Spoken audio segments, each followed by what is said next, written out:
இன்றைக்கி நம்ம வாழைத்தண்டை வச்சு டேஸ்டியாக வாழைத்தண்டு பச்சடி எப்படி ரெடி பண்ணலாங்கிறத பற்றி இந்த வீடியோவில் பார்க்கலாம். இந்த பச்சடி ரெடி பண்ணுறதுக்கு வாழைத்தண்டை இளம் வாழைத்தண்டை நம்ம சூஸ் பண்ணிக்கணும். இந்த மட்டையை பிரித்ததுக்கப்புறம் இந்த மாதிரி சின்ன சின்னதாக ரவுண்டாக நம்ம கட் பண்ணி எடுத்துக்கலாம். கைனால் அந்த நாரை சுற்றி நம்ம எடுத்து விட்டுக்கணும். இப்போ இந்த மாதிரி எல்லாத்தையும் நறுக்குனதுக்கப்புறம் இதை குறுக்க நறுக்கி சின்ன சின்ன பீஸாக நம்ம இந்த மாதிரி கட் பண்ணி எடுத்துக்கணும்.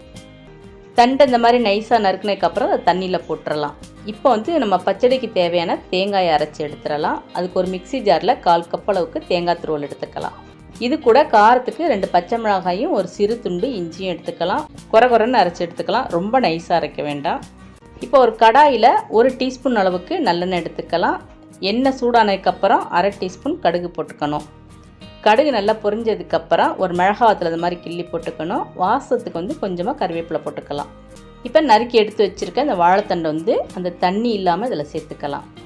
வாழைத்தண்டு 3/4 பாகம் நல்லா வேகணும். அது வரைக்கும் இந்த கரண்டினால் இந்த மாதிரி நல்லா கிளறி விட்டுக்கலாம். இப்போ வாழைத்தண்டு நல்லா வெந்துருச்சு. இந்த டைம் நம்ம அரைச்சி எடுத்து வச்சுருக்க அந்த தேங்காய் பேஸ்ட் இதில் போட்டுக்கணும்.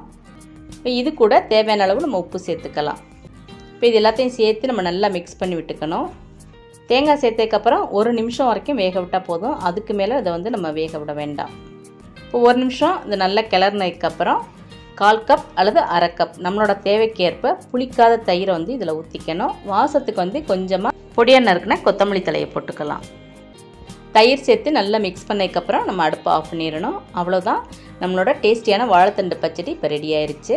ஹெல்த்தியான இந்த வாழைத்தண்டு பச்சடியை நீங்களும் ட்ரை பண்ணி பாருங்கள்.